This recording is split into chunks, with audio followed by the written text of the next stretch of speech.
You're listening to Got Tech, the podcast with your hosts, Eric Geis and Nick Johnson.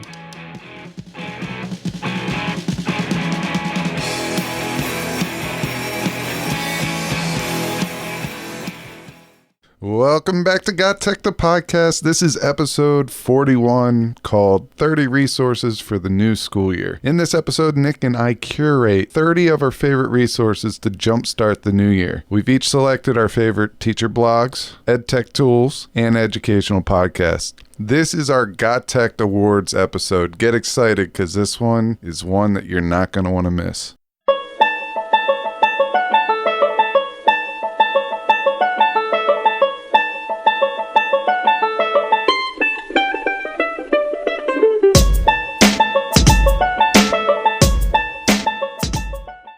Nick, we're back with episode 41. I'm super pumped because I love award shows on TV, the music awards. I'm a big fan of country, the movies. I like to watch movies, and this time we're going to play our spin, and we're going to give EdTech Awards. Everybody loves award shows, even if you're not into music or movies or that kind of stuff. At the very least, you get to agree or disagree with what Geis and I have picked out here. We've got, I think we counted them individually, 30 different resources that we've brought together within a bunch of different categories just to kind of give people listening as many options as possible to gather ideas and find some creative ways to, really, I like to think about it as jump-starting the new school year. We are in the sort of like maximum overload time of getting those juices flowing and thinking about what you're going to have your students do that's new and exciting. So hopefully this episode will bring some cool things to the table. All right, let's get right into our EdTech Awards for this year. And these EdTech Awards, we listen to our students, we listen to our teachers, we work with our teachers implementing tech into the classroom. And these are the ones that we like, that they like, and we kind of made a couple different categories. And we're just going to go through these pretty quickly, but these are our EdTech Awards for tech tools, and this includes apps, extensions, platforms,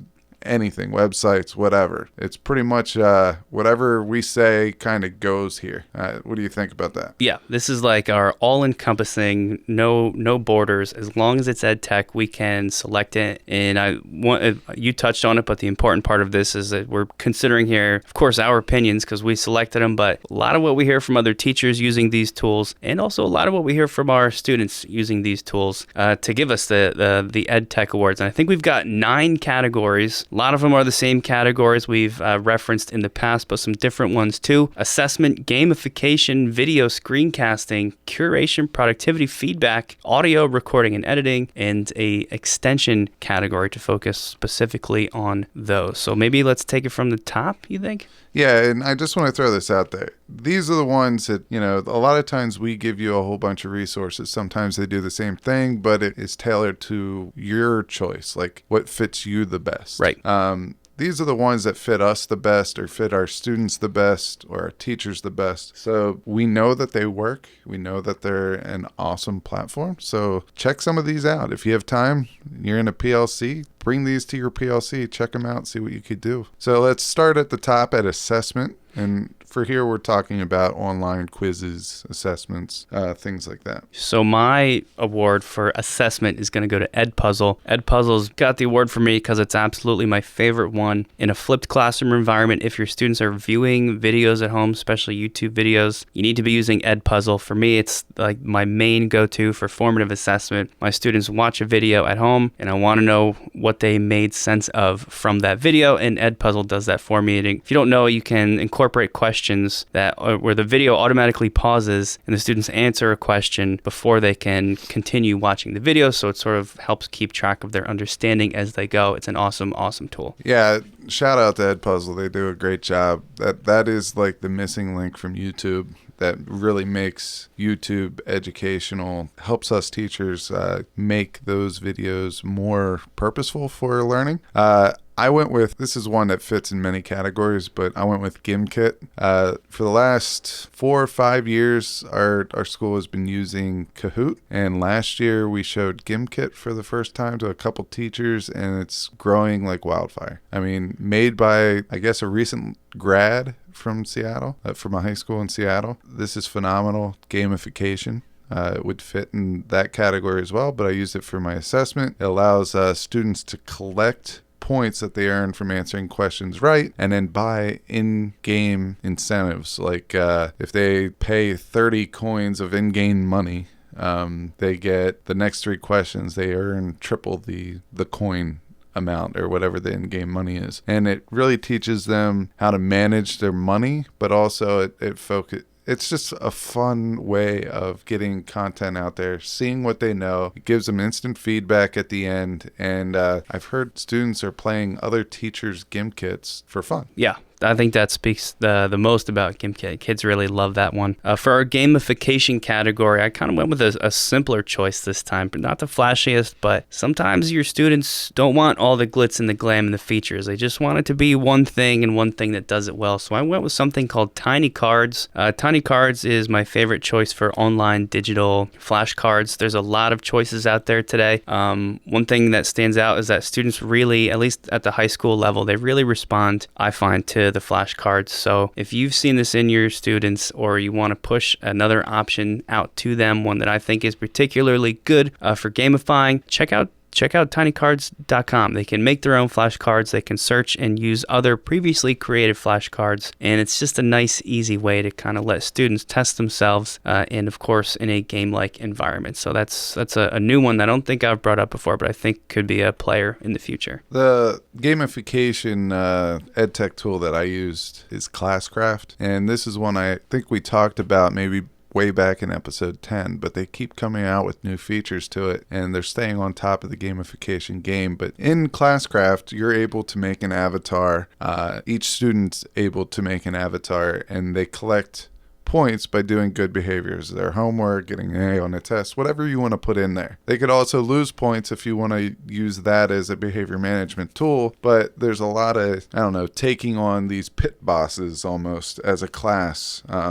Using their avatars, using their points. Super cool. We say that this is a great tool not only for the Gen Ed students, but the AP students or the honor students, but it also motivates the unmotivated student. And that's where I find this to be like the next level gamification tool. Yeah, great for motivation, Classcraft. Our next category is video. So this could be video creation, video editing, kind of however you want to look at it. And I'm going to go with one that we've talked about a bit recently, but I think it's going to be just recently a lot of really cool new features in this thing. It's called Headliner. Headliner, sort of in the way you would want, lets people just sort of drag in different tracks. Can be images that you can extend for the whole length of the video or different portions of it. You can drag in other video segments. You can drag in or add in audio. That's kind of what it's designed for, is making advertisements, especially for podcasts, with the little audio bars. They're called them audiograms that kind of visualize the sound or the audio that's in there. But that's just one of the things that Headliner does. I like to use it for my students because it's just an easy, free way to edit videos together because of that drag and drop feature. So I think that's a smart choice for my Video EdTech Award. I went with Wevideo for Video EdTech Award just because of how easy it is to use. You could use it for video. Now they're adding podcasting features where you could edit the audio for it. You could easily export it to YouTube, Google Drive, that stuff. So just the ease of the platform and how many purposes it could be used for. Wevideo gets that award. The next one we actually agree on, and this is screencasting, and we both like Screencast-O-Matic. They now have a Google extension, so go check that out.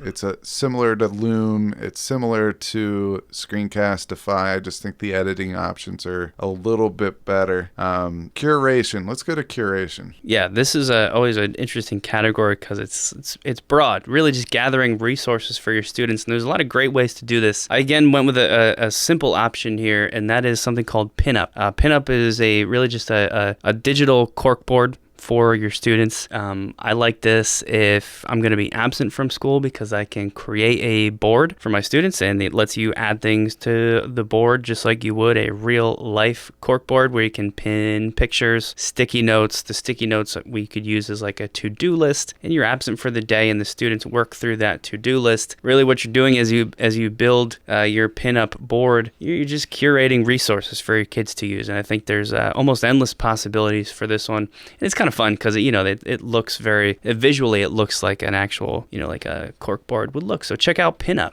Mine is Wakelet, and this EdTech tool took great strides linking up with Flipgrid. So they're now compatible with each other. And this is going to be a monster tool for curation, because you could throw in websites, you could throw in PDFs, you could throw in pictures and all that. And then you could share them with your students. You could share them with your colleagues. You can make them visible and searchable by other teachers. So when they're on there, they can look at the collections you've made. You could send these collections. You could collaborate on the collections. It's just an amazing tool. And now that you can incorporate some of the unique features of Flipgrid with your Wakelet collections is next level stuff. Yeah, I'm glad we're not competing, because Wakelet, I mean, that's a pretty heavy hitter there. Such an awesome way to curate stuff for your kids. Within productivity, I've been using this so much recently, I had to give it my award. It's called Save to Google Drive, and it's an extension where if you're looking things up online and you find really anything, but let's just say a document that you want to save somewhere and file it away, it can be kind of a pain with the downloading process. But with Save to Google Drive, within the Chrome browser, it's kind of automatically pops up a one-click option, and it just automatically saves things straight to your Google Drive without you really doing any work. If you want to go a little further, you can organize it right there too, and tell it, give it a direction or a home, like which folder to go in. But I usually don't do that. I just dump everything in my Google Drive and figure out where it goes later. Productivity, getting things done quick. Check out Save to Google Drive.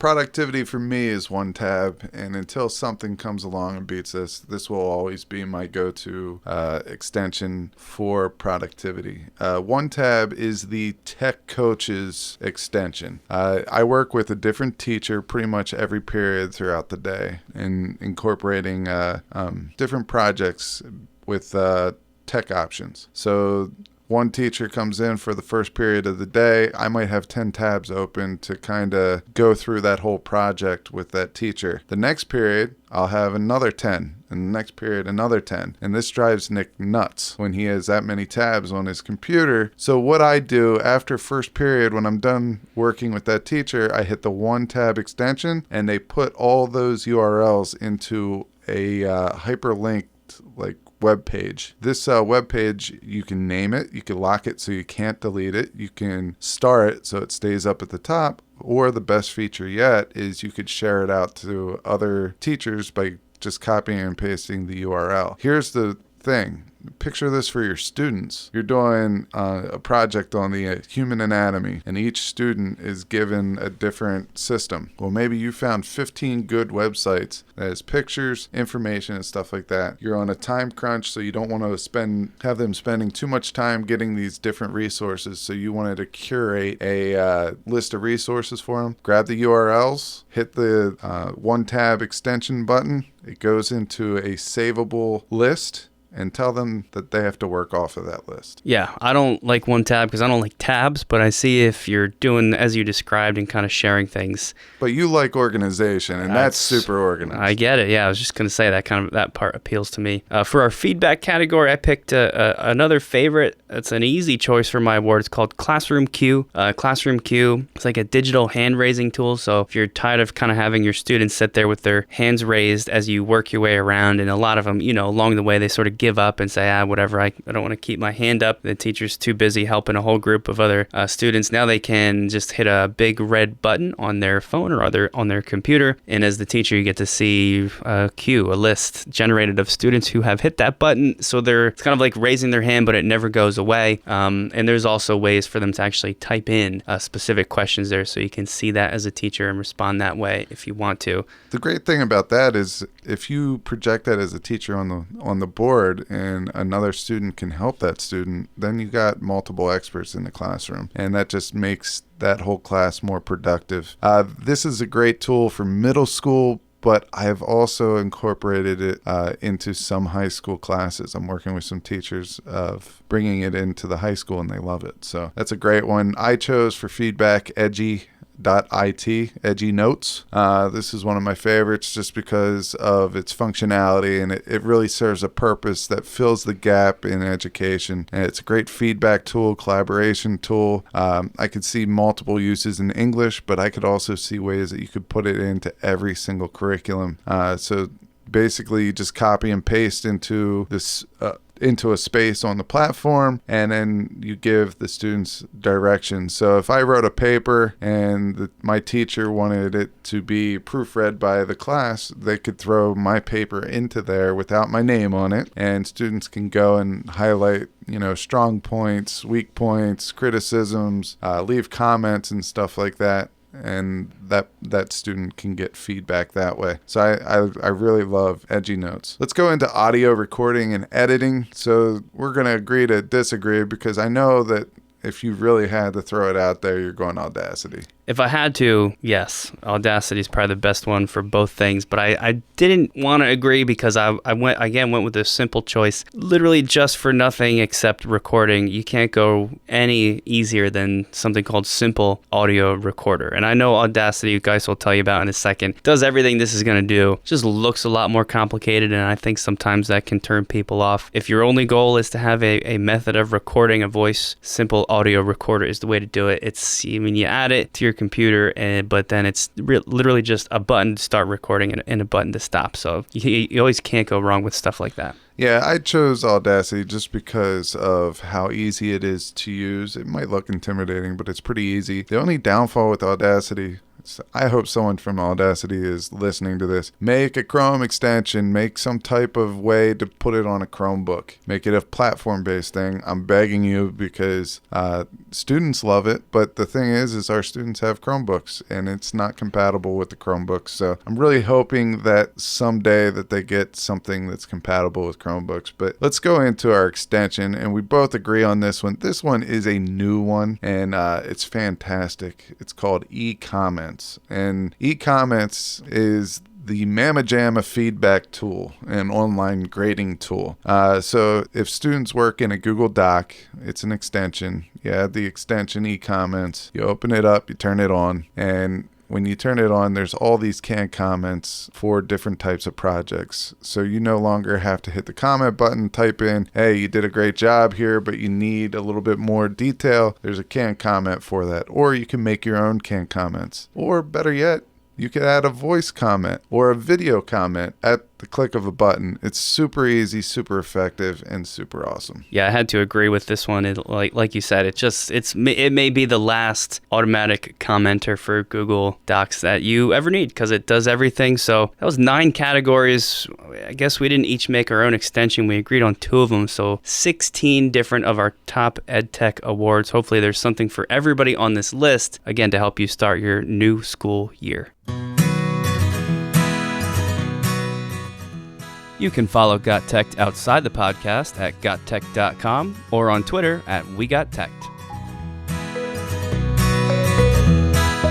So let's just get right into it. And one of the things that we've invested a lot more time in recently is blogging. And we have a blog, right? We throw out a couple blog posts here and there, and hopefully you guys find those useful. But we also look at other blogs. And we decided to come up with our 3 favorite blogs. So my 3 favorite, Nick's 3 favorite, and we're going to talk about them a little bit. Yeah, I used to give Geis a hard time when we started this whole thing, and going back years actually, because I was never into reading blogs. I didn't get it. I used to kind of say, why would anybody want to do this type of reading on their own time? But just sort of slowly as we've gotten into this world a little bit more, there's actually a lot of great stuff out there. Really, a blog is nothing more. I don't know why I didn't see this from the beginning, but a blog is nothing more than like a mini article almost of teachers writing about things that work, and you can get so many cool ideas. It doesn't take a bunch of time. So this should be an interesting segment. Yeah, and there's many great blogs out there, and we're just scratching the surface. And for some of them, we're trying to pick ones that aren't always on the front line of educational blogging, maybe going a little bit deeper into it. But we still have some that are pretty popular out there. But these are the ones that I kind of hold near and dear to me, because I just find the quality being there. All right, so the first one is freetechforteachers.com. It's by Richard Byrne, and this guy, people know him. I mean, he does great things. He makes guides. He comes out with top lists. He does a little bit of everything. And I don't know, I looked this stat up on him. He posts like somewhere between 14 and 18 blog posts per month on average. Wow. And I know over the summer that there were a couple days where he had like 4 or 5 out within, hours of each other. But he's up to date. And he definitely he's a go-to place for everything tech. So I think for me, all you need to know is that right in the title of his website, free tech for teachers. Anything free has got my vote right off the bat. Yeah, and it's quality too. So he also does some PD workshops, and I believe I saw him speak at a conference or 2 already, so I know he's around speaking at conferences. But go check him out. Free resources, there's lesson plans and other things that will help the teachers of the world get a little bit better incorporating tech into their classroom. So I guess I'll just do my 3 and then we'll roll with yours. Yeah, sure. Why don't you go through your 3 and then I'll kick in with mine. All right, the next one is EdSurge. EdSurge is you could go to the website and they have a lot of things there, but there's a lot of EdTech information, and this is a resource community. This is where I go to check out EdTech. I want to look at reviews. They have a directory on their website, and basically they categorize these pieces of EdTech. So if you want something with collaboration, you could go there, go under collaboration, and it'll be this massive list. And you could separate them, or they have it separated by different ages or grade levels and things like that. So it's a good place to do research. A lot of times when we're prepping for our podcast, I'll go to EdSurge and really just explore the space a little bit and see what I could come up with. But you got to go there. I don't really know EdSurge out of the ones you've done so far, so that's definitely one I'm going to probably check out myself. The next one is teacherthought.com. This is a progressive blog for all educators that are looking to make themselves more digitally connected with the world. So they have a lot of great blogs there. Sometimes they're about tech, other times they're not. I read an article that was posted or contributed by Ian Lancaster on there. It was called The 8 Characteristics of a Good Teacher. And I thought that just to break up my section here a little bit, I think what we could do here is see if you could get some of these 8 characteristics of a good teacher, because that's my goal this year. I want to make sure that I encompass a lot of these skills. Therefore, I'm supportive in there for my students. You want me to try to guess all these things on the spot right now? Just guess one. Guess a couple. All right. I mean, I can throw some things out there that jump to mind. Right away, I think a good teacher, I always call it bravery. I guess there's a lot of ways to say that, but just sort of trying new things, not being afraid to almost like take those risks in a way. Yeah, I would say that was number 6, which is risk-taking. Okay, risk-taking. So I'm just curious, if you had to debate, if there's a third person here and they ask us the question, who is more of a risk taker? Who would you say, me or you? I think you're classroom-wise, for sure, the risk taker. I'm a little bit cautious sometimes in like trying new things. I need to be sure that it works first. Yeah, I'm not going to argue. You can't. I would say that one fits me. Yep. All right, how about another one? All right, so how about years in the classroom? That's an easy one too. I don't know if that's really on there. Okay. But I'm going to just put it with the category that's closest. They have life experience. Okay. For me, personally, I think, I am older, but life experience is a lot different when I think of this as a storyteller, someone that can bring it into the classroom. Okay. I've heard you tell stories. I tell stories. A lot of times I will lie to my students. I do it constantly. It's part of the science process. They need to tell what's fact and what's fiction. They have to be able to test it. But I really like reaching out into my life experiences and maybe incorporating those into the classroom a little bit. And maybe sometimes I stretch them a little bit. But on the other hand, I've sat in the back of your classroom prepping for a lab or doing whatever I'm doing, and I hear you tell totally different stories about a narwhal and a squirrel and, all that stuff and their chemical geniuses. And I think this one's a little bit of a wash. Yeah, it's kind of a tie. We both sort of do that, and I might have even learned it from you when we first started coming in, but just saying interesting things about your life and sort of bringing that to what you're teaching the kids to kind of tie in that interest. We probably would tie on that one, but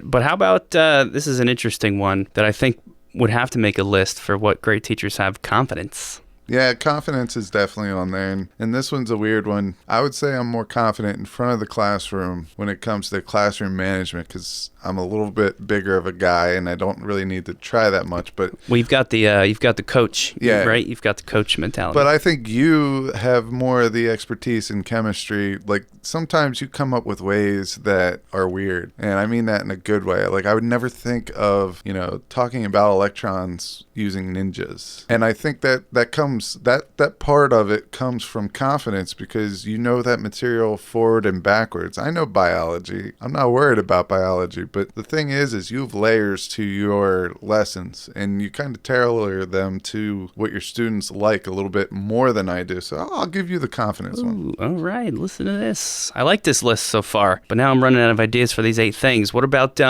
is, I don't know, time management on there in any way?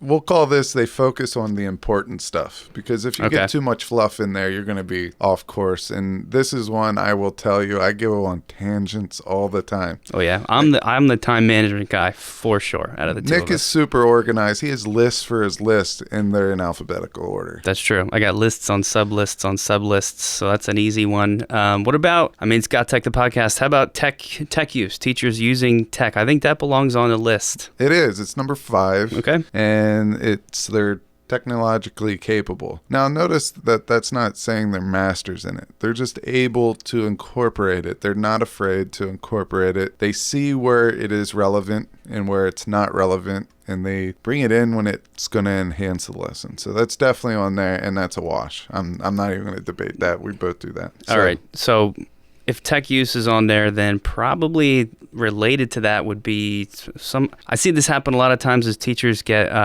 further down in their careers, and sometimes this fades from how it is at the beginning of your career, and that's motivation. I think staying motivated is big for good teachers. Yeah, motivation is on there, but it's more tailored to students. Okay. So they understand each student's motivation. So that was number 3. Okay. And that goes with the personalized learning that we've been kind of going over on the last 5 or 6 podcasts. So let's just go over them and see which ones we covered. Demonstrate confidence. We're both confident, but I give it to you. Slight edge.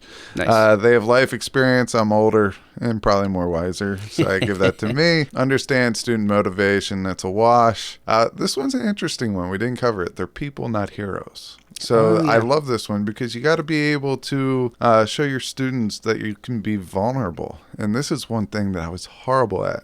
I acted like I was the best thing since sliced bread, and I'm far from it. And once I got over that barrier of making sure that they thought I was perfect, which I never was able to do, and I failed at, and they didn't like me for it anyway. Thank you, rateyourteacher.com or whatever.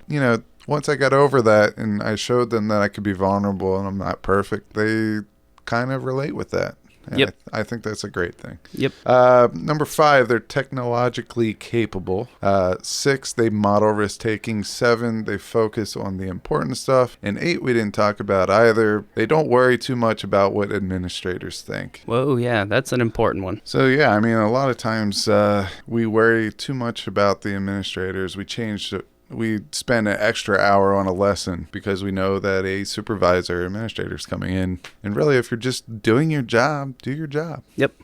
The only other one I would have said was focusing on student learning, but it's kind of that last one you just said too in a roundabout way. Not worrying about kind of what other people or your, admin is thinking about what you're doing, but doing a good job to help the kids learn. That should be the most important thing. Right. All right. So that's definitely a cool one to check out, and a nice little taste of it there with those 8 characteristics. My 3 choices for blogs are going to start off with one called My Paperless Classroom, which you can find at mypaperlessclassroom.com. I like this for a couple of reasons. One is, I think, first of all, and this is kind of silly, but it always tells me a little bit about something like this, and that's the title, My Paperless Classroom. What a great title. It lets you know immediately what it is and what you're going to get there. I believe, if I remember correctly, this is Sam Patterson, who's a tech integration specialist, who kind of shares some of his experiences in trying to bring tech into the classroom, of course, to make it more paperless.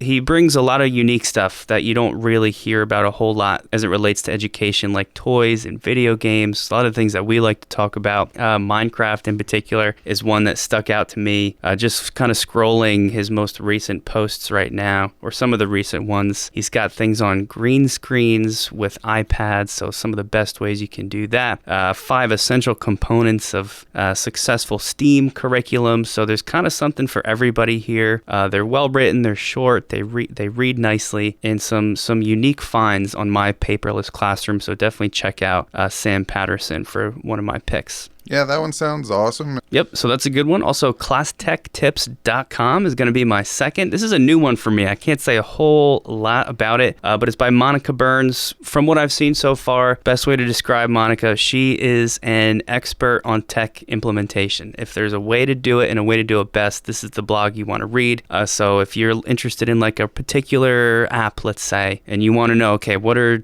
teachers doing to use this? Like, what are the best ways this can be done? Go check out this blog. And it's not just a blog. She's got all different kinds of posts. Some are reviews. She does some podcasts. She offers free stuff that she finds out about within the EdTech world. A lot of events and workshops, a lot of stuff over the summer, so not so applicable right now, but tons of really cool stuff on ClassTechTips.com. And my last one is... Before you get into your last one, Sure. I also got to throw out that she's a Jersey girl. Oh, no way. I didn't even know that. She's local to us. Okay. I've actually heard her talk before.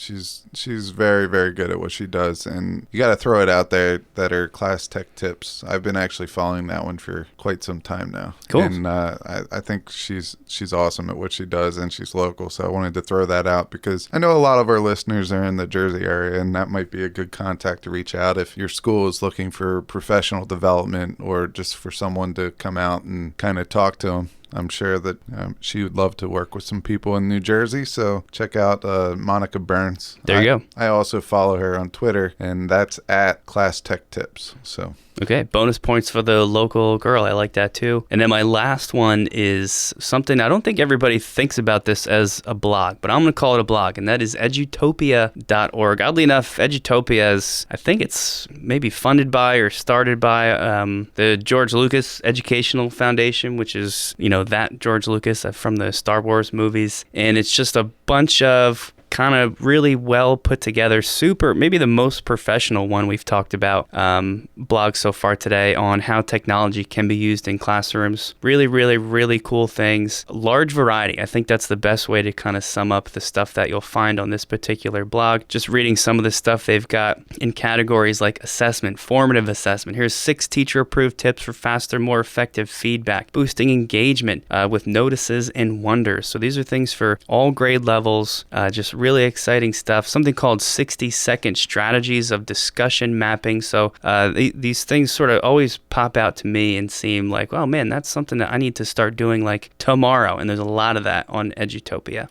That sounds super cool. I've heard of Edutopia, but I didn't know that they wrote things. So I'll definitely check those ones out. So, I mean, you made me play a game. I'm going to make you play a game to wrap up this whole initial segment All here. I got to say is I hope it's not 2 truths and a lie, because you never stump me. Buddy, that's all I got. And also, I think I can beat you this time. So I actually, from Edutopia, found an article called 10 Common Flexible Seating Myths. There's another great example of what Edutopia can bring to the table. 10 Common Flexible Seating Myths. And I have remastered some of those into 2 truths and a lie. So I'm going to give you some of these myths. 2 of them will be true. 1 of them will be a lie. If you've not listened to the show in a while, or if you're new to the show, this is a recurring segment that we bring back from time to time. I always believe that I can trick Geis into picking the lie, and I never can, because he is a human lie detector. But we're going to give it a shot again anyways. So just to preface this a little bit, he keeps these articles or whatever away from me until we post them in the show notes. Yep. So it's 10 common flexible seating myths. I'm only going to do 3 of them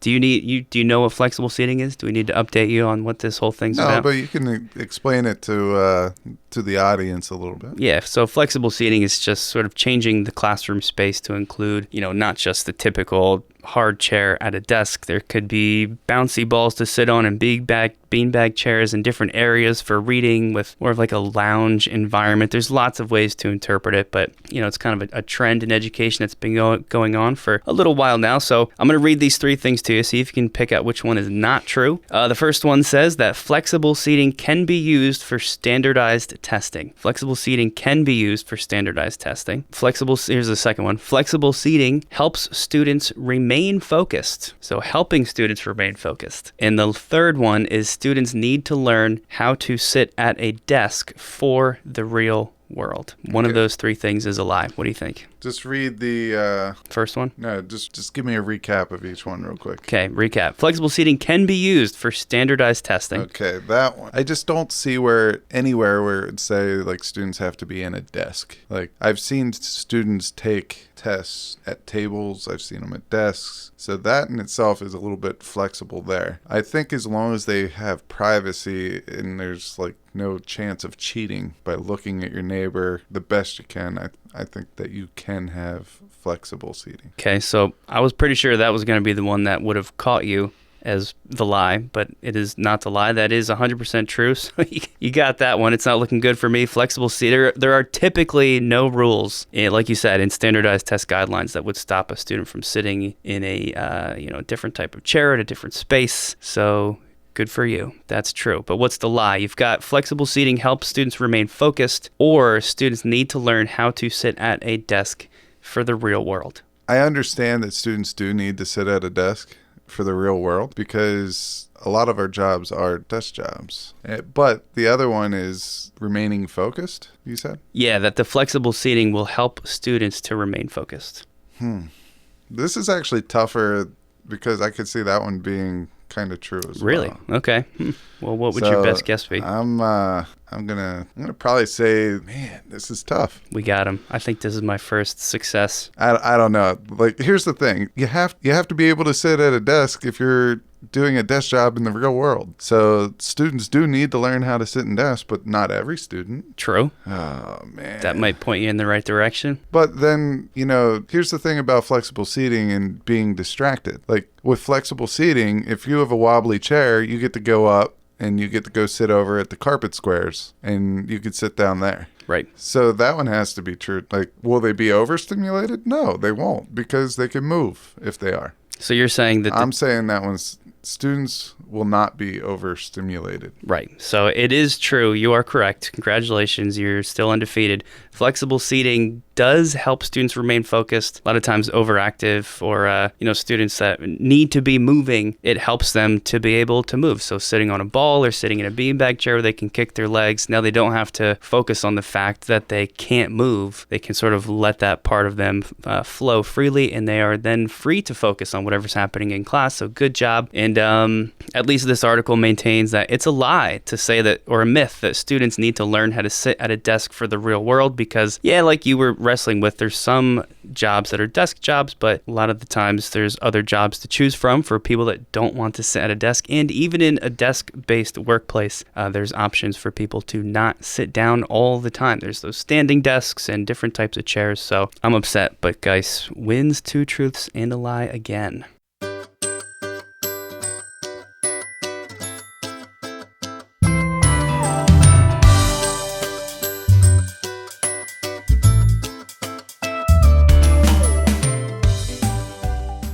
All right, segment 3 is all about our favorite podcasts. We're going to award some of our favorite podcasts with the Edtech Choice Awards. But before we get into that, I'd like to take a minute and talk a little bit about the Educational Podcast Directory. All right, this is a directory of not all, but a lot of the educational podcasts out there. And the reason why this is important is because Apple has condensed a lot of their categories in education, which is really just a disservice to everybody because now everyone's going to be harder to find.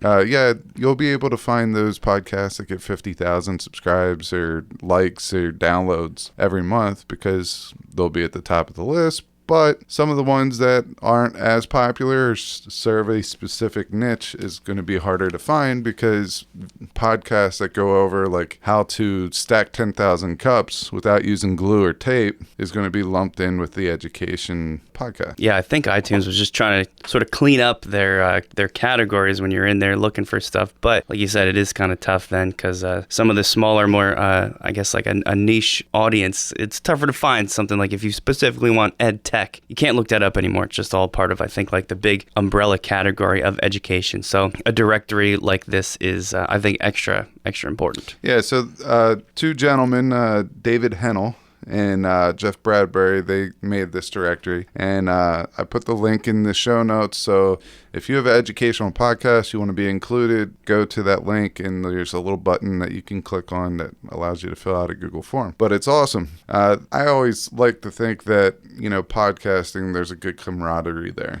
and that we're all on the same team. We all want to grow together. And I will tell you, there's a lot of great educational podcasters out there that will go the extra mile, that will help you out if you want to start up, us included. I mean, someone helped us get started, therefore we want to kind of return the favor. So if you're interested in starting an educational podcast or any type of podcast, and you want some tips on equipment or how to get started or where to get started, just reach out to us on Twitter, and we'll be glad to help you out. And if you have questions that we can't answer, we know some great podcasters that's been doing this for a long time. So we thought we'd contribute to this and maybe make it a little bit easier to help people find some different education podcasts. Of course, check out the educational podcast directory for an almost complete list. But we pulled in some of our picks for this section of the Choice Awards here. We have one pick in an ed tech category, if that's what you're interested in. Maybe you'd like to hear some more stories. We try and pepper in some stories sometimes, but some podcasts focus on storytelling almost solely. So we've got some picks there if that's your thing. We've got one that feature guests exclusively, and also a category focusing on educational leadership, because that's so important, really helping teachers grow. Is you got to have good leaders around you to show you things and kind of inspire you and get you motivated. So I'll kick it off, and this was the toughest category for me, and that's the ed tech category. I don't do a whole lot of ed tech podcasts because we have an ed tech podcast, so most of my ed tech stuff I read about, but there's two guys out of New Jersey with a really exciting upstart podcast called GotTechED the podcast. I don't know if you've heard about it. Yeah, that's pretty lame. Does that count? We'll count it, but it's lame. It's like nominating yourself for Teacher of the Year or something like that. I'm sticking with it. One, because I like our podcast too. Because like I said, it was tough for me to find. Obviously, if you're listening, you already know about us. But man, I think we're a solid pick for my EdTech Podcast Award. All right, so mine, I went outside of our own little podcast area here, and I went with John Sowash's the Chromebook Classroom podcast. This podcast is amazing for any district that went one-to-one with Chromebooks, or anyone that is working with a Chromebook. I know there's a lot of teachers out there that work on Chromebooks. He knows everything Chromebook. So if you have any questions, go over there, find him on Twitter, ask him questions, listen to his podcast. It's absolutely amazing. He goes over anything that you could think of with a Chromebook. He'll find a way to do it. It's pretty amazing. That's cool. I like those ones that are you get some specific information, like just focusing on Chromebooks. That's really cool. And the next two categories we picked in are my favorite types, because, well, the first one focuses on people's stories, and the next one after that's going to focus on guests. That's always the most interesting to me. I just, even in the, not listening to a podcast, I just like to hear what other teachers are doing, and that's kind of what these podcasts will feature. So my choice in our stories category is a podcast called Teachers on Fire by Tim Cavey. Tim, I'm sorry if I pronounced your name wrong there, but that podcast is what it sounds like. It's talking to teachers that are on fire. They're killing it. They're doing great in their craft, in their art. So he chats with these inspiring educators. They discuss everything that they're going through, what they struggle with. And that's one thing I really like about this. Teaching's hard. A lot of the time, all you hear is all the great things you should be doing. It helps too to kind of hear the other side. What do you struggle with? Talk about their passions, their goals, and my favorite part is just what are they doing in the classroom. And in this way, you get some really kind of special, unique ideas that you wouldn't get to hear about otherwise. So this is a very fitting podcast name because it's Teachers on Fire, and Tim is on fire. He started about the same time as us, but he has his YouTube channel up and running. He has his podcast on every major place that you could find podcasts. But the thing that I like is he he always finds a good story. And it seems like there's always something that you can relate to in each and every episode. So that I will give you a good choice on that one. I believe that's a good selection. Thanks. So mine can actually fit in almost every category. Actually, it does fit in every single category that we're picking. And this guy is the giffer of education. He comes out with these gifts, educational gifts. I know he runs a program called GIF a Day, but I think that gave him the platform for the podcast, and his podcast is just taking off. The podcast is called Educational Duct Tape, and it's by Jake Miller. I never met the guy. I've talked to him on Twitter. He's a very friendly guy. And the thing that I really like about his podcast is he does a lot of storytelling. And sometimes he tries to make the voices, which is my favorite part. And I can listen to this podcast in the car because, like, in one episode, he was doing, I think, the pig and the elephant from Mo Williams' books. Okay. Their kids' books. And, you know, my kids know that reference. Yeah. So they don't mind listening for it because there's usually something in there that a kid can reference. He has young kids himself, but he did one the other day on Chutes and Ladders. And he ties all these stories into education. And really his whole podcast is a big metaphor, saying that, you never start with duct tape. You know, if you're in your house, you never start with duct tape. Duct tape is usually the solution. So he uses that metaphor to bring into education that not every piece of ed tech is good to incorporate in, only the one that's fixing your problem. So I think that's very cool. So Jake Miller gets my GotTech Choice Award for the podcast in the story category. Yeah, I like that. That's another really strong, easy to listen to podcast. Kind of same thing with our next category. I think it's guests specifically, sort of the same thing. So my pick within the guests category is another one of my favorites, just getting to sort of listen to, like I said before, other teachers talk about what they're doing. And this one features that almost exclusively. It's called Teach Better Talk. This is Ray Hugar and Jeff Gargas. Again, guys, I apologize if I pronounced your names incorrectly. Really, these two are both part of the Teach Better team, if you've heard of that, at teachbetter.com. It's just chatting with educators. That's it. Super simple, but really powerful. These people are from all around the world, kind of like the last one I gave. They just talk about everything that these educators are going through. Where have they failed? Because that's super important to hear about as well. Where have they succeeded? And my favorite part is just what are the new things they're doing that's different, that's exciting. Because like I said before, to me, that's the best stuff to listen to, because that's what gets your own creativity going and makes you say, oh, I think I could do that in my class, but here's a twist on it. Here's something I could pull in to make it work for me. So this is another one of my favorites, just to kind of hit that inspiration level on a more regular basis. So the Teach Better team is made up of four awesome educators. They also host mastery chats on Thursday on Twitter, and I think that's at 8:30. But this is an extension outside of that, and they have something called the Grid Method. They make a lot of courses, so go check out Teach Better, because they're very enthusiastic in what they do, and they're very good at their craft. Mine for guests, I struggle with this one a little bit, but I'm going to do it anyway, and I'm going to give this one to Teacher Cast Anything. I'm not going to put the podcast there because Jeff has, I don't know, maybe like 15 podcasts on there. Yeah. Let's see if we can name a couple. He is Teacher Cast. He is Ask the Tech Coach, Educational Podcasting, EdTech in the Classroom. I think he did a code one, like Beyond the Hour Code, Tech Educator, Jersey Educator, App Spotlight. These are just some. So he always has guests on there. He's very enthusiastic about podcasting, helping people and creating websites. So he's your guru there. If you need help on any of that, go over to teachercast.net and you could check out all of his great resources and podcasts. And then our final category, we thought we'd bring podcasts that specifically feature leadership, which, like I said before, it's so important just to kind of, for educators to be around strong leaders or at least other people that are doing exciting things. And sometimes a podcast can bring that to you as well. So my choice is one called Leader of Learning by Dan, I think it's Krines. Do you know how to pronounce it? Yeah, Krines. Awesome podcast, Leader of Learning. It really just explores what it means to be a leader, talks about different ways that leadership has transformed education. A lot of the times, educators who listen to this, if you're a teacher and you need that inspirational piece, maybe you feel like your school lacks some effective leadership and you want to see what it might take to fill that role yourself. This is a great way to get introduced to that community and kind of learn and listen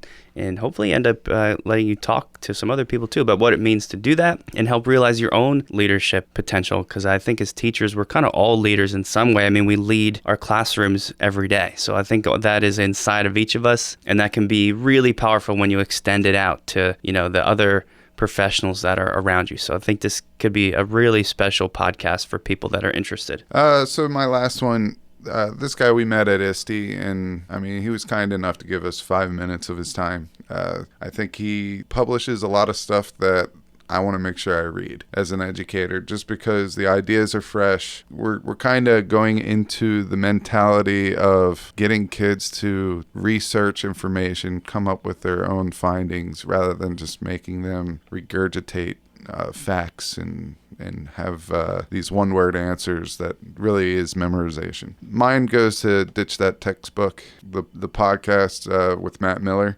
Fantastic guy.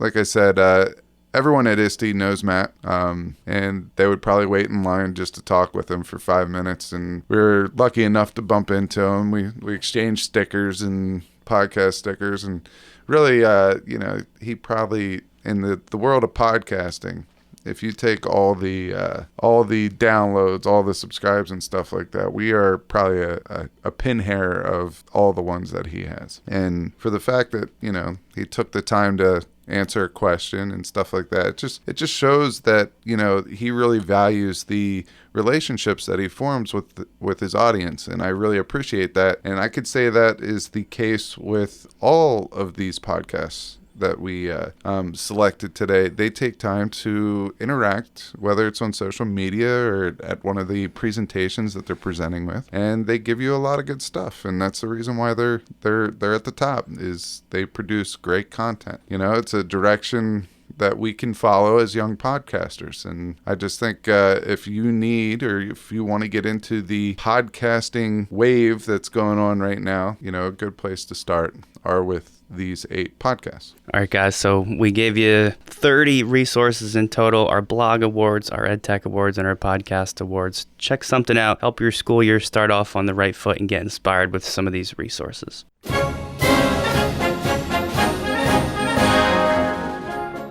Thanks for listening to Got Tech, the podcast. Remember to subscribe to our show and follow us at We Got Tech on Twitter so you can stay up to date with the latest episode releases, blog posts, product reviews, and PD announcements. You can also follow Geist and I individually at Geist Got Tech and at Nick Got Tech on Twitter, or on Instagram at Nick Got Tech. Finally, remember to check out our website, GotTechED.com, where we post all our episodes, articles, and resources available to you for free. Until next time.